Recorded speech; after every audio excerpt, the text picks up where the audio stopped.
Am I the idiot for choosing a holiday over my niece? I, female 27, have been planning a long trip abroad for some time now. I work remote so it's easy to pick up and go, and this is my first time doing it. I was laid off recently, but since I have a lot of money saved and the trip has already been paid for, I've decided to go for a sabbatical. For months, I have had to convince my parents, grandparents, and siblings that I am going to safe places, that I have enough money, and that they don't need to worry. I finally had them in a good spot. I leave in about 2 weeks. Recently though, things have changed. I normally end up taking care of my niece, female 2, for my sister, female 32, at least once a week. My sister goes to work 3 days a week and works 2 days from home, and her husband, male 39, works from home but has to stay near his computer at all times since he works in customer service. On the weekends, they enjoy going out to things like hockey games, dinner, etc. I normally take care of my niece during those times. It tends to work out because they will go out on Sunday, so I will have my Friday and Saturday nights. But with this trip, of course, I will not be able to babysit. My sister was joking about this one day, and recently my parents have been asking a lot about my trip and what about my niece. I was confused and asked them to elaborate. Apparently, 2 years old is an important time in a child's life, and they said that she wouldn't remember me when I got home.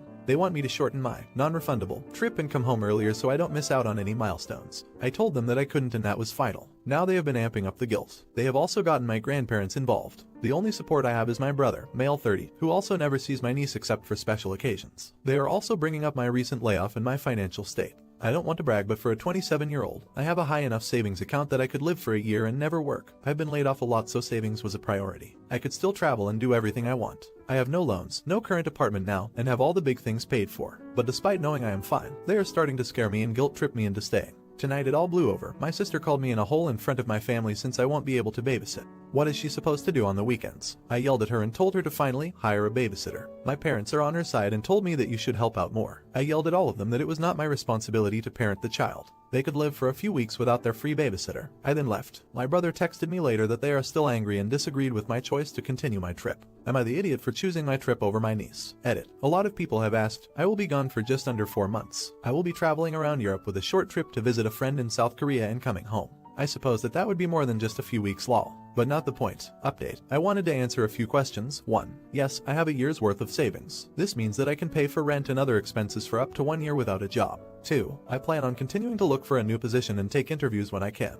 I hope that I can get a new one because in my state I am unable to get a new apartment without proof of income at my age. 3. I only moved back in with my parents temporarily. It's been a month. I wanted to save money and not have an apartment. They are also storing all of my stuff. They are normally okay parents, but they play favorites. 4. I will not go no contact with my family, but maybe low contact. They are important to me, but I will take your advice to stop babysitting every Sunday for my niece. It's obviously been a bad habit for my sister and brother-in-law. On to the update. Today was my niece's birthday. It was a small get-together of my family and some friends, and it was a really good time. After the party, my sister pulled me aside. She apologized for getting my mom up in arms about the babysitting. She knew I wanted to go on the trip. We hugged and I accepted her apology. For your information, my mom and I don't really get along. I don't like how she treats people, and her favoritism has always caused some insecurity. Though she has helped me a lot and I am grateful to her, I will always be the bratty, youngest daughter, and I've come to accept that. Unfortunately, because of her, I have this people-pleasing behavior that I am trying to break out of. Hence the pure turmoil between choosing my trip over my niece. My mom is very controlling. The only reason I am still in contact is because of my dad.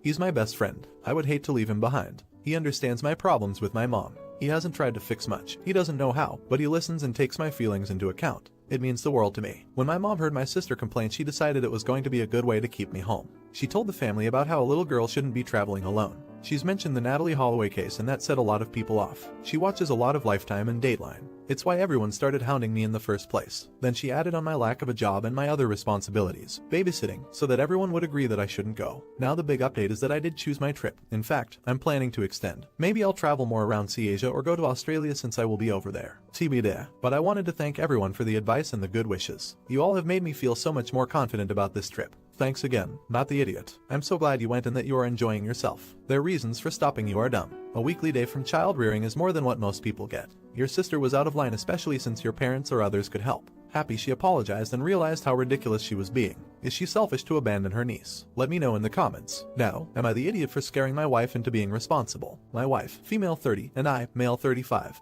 Bought our house 5 years ago and it needs work, but time and money are always a constraint. Right now, my wife is not working while she goes back to school, and I'm working second shift as the sole earner. Since my wife is home more than me, she has been handling most of the work that's been done around the house, including dealing with contractors. She comes from a family of DIers who tend to shoot from the hip with projects, while I prefer to have a plan in place before we do any work. and the most recent projects that she's spearheaded have been, in my opinion, subpar. Some examples: our privacy fence gate doesn't close right and she hasn't gotten the contractor to come to fix it for months. The internet line wasn't buried deeply enough by the contractors, and I think she should have sent them away when they didn't have the right equipment. She decided, without my input, to use a cleanser on our house before retaining it, and the cleaner left streaks in the wood that cannot be covered by the stain. We have a wooden sculpture in our yard that she did not clean, and it is dark and dirty and looks like poop. She doesn't see anything wrong with it. Most recently we had gutter work done, and I wanted a gutter put on the back of our new shed. She forgot to tell the contractor where I wanted the downspout, and he put it in the opposite corner, so now the water is just going to collect behind the shed, which is exactly what I wanted to avoid. She called me at work to give me this news, and I spent the rest of the day frustrated.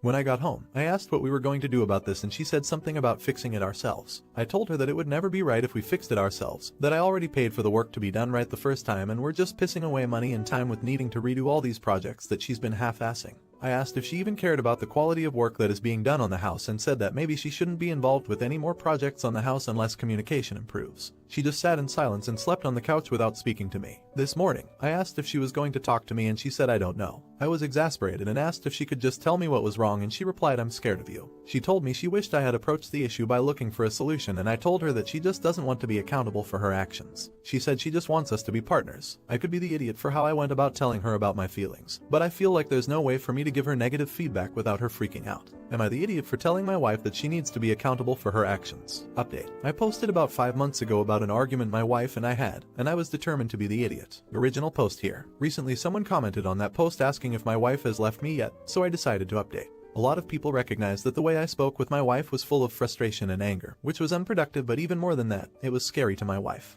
Will Ash had an excellent comment pointing out that I was just blowing off steam and that my priority should be my partnership. We covered a lot of topics in the weeks following that incident. We had a couples therapy session to talk about strategies and communication. I saw one of my coworkers react in anger and frustration instead of taking the time to become calm, and realized from the outside looking in just how unproductive his behavior was. And then my wife showed me a section of one of our self-help books. It's called The 5 Personality Patterns, and my therapist had recommended it to me a while back. We had been reading it together, my wife and I, but then we got busy and we stopped. She picked it back up after our fight and read about the leaving pattern. She underlined a bunch of sections and read them to me, and I finally understood. I grew up in a house where my parents screamed and yelled at each other or picked fights in order to storm out of the house, and that's how I used to interpret my wife's silence, as a way to win the fight. In reality, when she became silent, she was terrified. She wasn't stonewalling me, or trying to win the fight by manipulating me, or trying to avoid taking responsibility. She was so scared at that moment that she wasn't even in her body. She couldn't even speak. She was totally dissociated. She told me that even though she knows that how I was acting wasn't objectively scary, that her threshold for shutting down is really low. Realizing how much I scared my wife broke my heart. The descriptions of dissociation in the book were terrifying to me.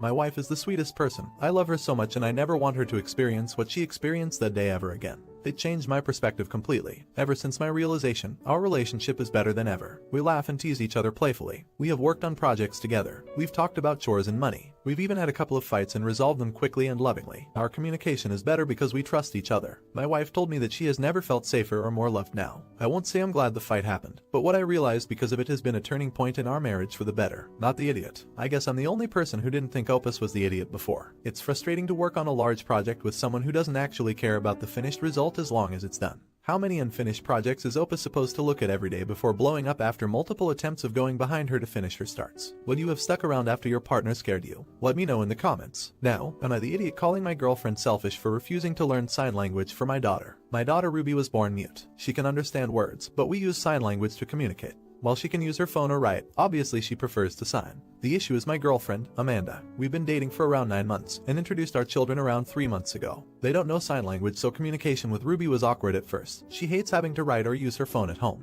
So I taught Amanda some basic signs beforehand, and I've continued teaching her and Mia more in this time. Mia is getting a lot better actually, but Amanda has apparently decided it's too hard and refuses to learn anymore. She says that it's unnecessary since Ruby can understand her and communicate in other ways. While Ruby is usually willing to do that for them, she doesn't enjoy it and finds it frustrating. I told Amanda she's being selfish and lazy, that it's not fair to put all the effort on Ruby. It's one thing if she doesn't get it after years, but it's only been a few months. It's just ridiculous. We got into a fight over it and she basically called me an idiot and said it's not her fault she struggles with it. But that doesn't mean just give up. If she wants to be in our life, it's the bare minimum effort to put in. I clearly think she's just being selfish, while she thinks I'm an idiot and unfair. I vented to my brother and he agreed with Amanda. that I can't force her to learn and not everyone is good with language, and that Ruby doesn't need it and I'm coddling her. I'm honestly still pissed off, but I do love Amanda. She's normally thoughtful and kind, and I guess it's possible it's just me being overprotective of Ruby. I think it's a reasonable expectation, but I'm starting to doubt myself. Update. First, I do want to clear up some stuff. I'm not sure why so many people act like I sprung it on Amanda. I never said I did, and I certainly didn't. I told her upfront about Ruby and was clear that I expected a partner to be willing to put in the effort for her sake.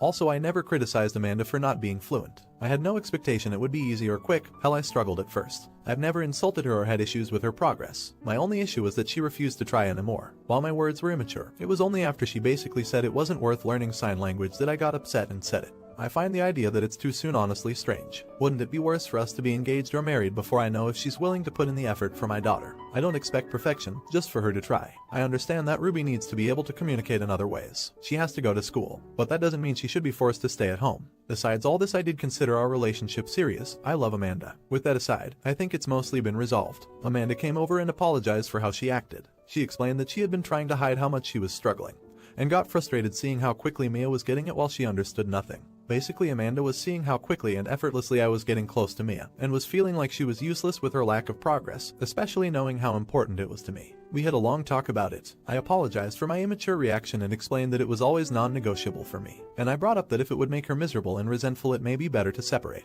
Amanda did not like that, and we talked about our relationship and expectations. I considered it serious the moment she met Ruby, while Amanda didn't see it quite the same way. She knew she wanted me in her life and understood that meant she had to try with Ruby. Amanda has decided to find her own professional teaching. She thinks it will be better for her frustration to show there than with Ruby or I. I'll keep teaching Mia because she really enjoys it. It doesn't matter whether she is fluent, as long as she's trying. I know Ruby will appreciate the effort. For now, Ruby will still have to use other methods to communicate. She was anyway, but hopefully one day she won't have to. Unfortunately, my brother stands by what he says. He said that even though Amanda has given in, it was still unfair of me. That I'm lucky Amanda is willing to put up with it. I've honestly lost a lot of respect for him with all this. I don't understand how he can think that about Ruby, and I still. Overall, I'd say it's gone well. Thanks for the advice, whichever way you lent. I think we'll be able to get through it. You're the idiot. Wait, you were the one teaching Mia and Amanda. Then you didn't think that you already knew sign language, and her having difficulty learning as quickly as either you or Mia would have been a challenging and isolating experience for Amanda. Ruby deserves compassion. So does Amanda. Do you have any idea how difficult it is to try mightily, be left behind, and then, instead of having your efforts acknowledged and receiving support and encouragement, to be berated? Everyone sucks here. See, this is what we were talking about with the too soon comments. You're not even on the same page. You're serious, and she isn't that deep yet. But she's meeting your children. Where was the communication, and why did it happen after the kids got involved? I would never meet the kids with someone I wasn't serious about.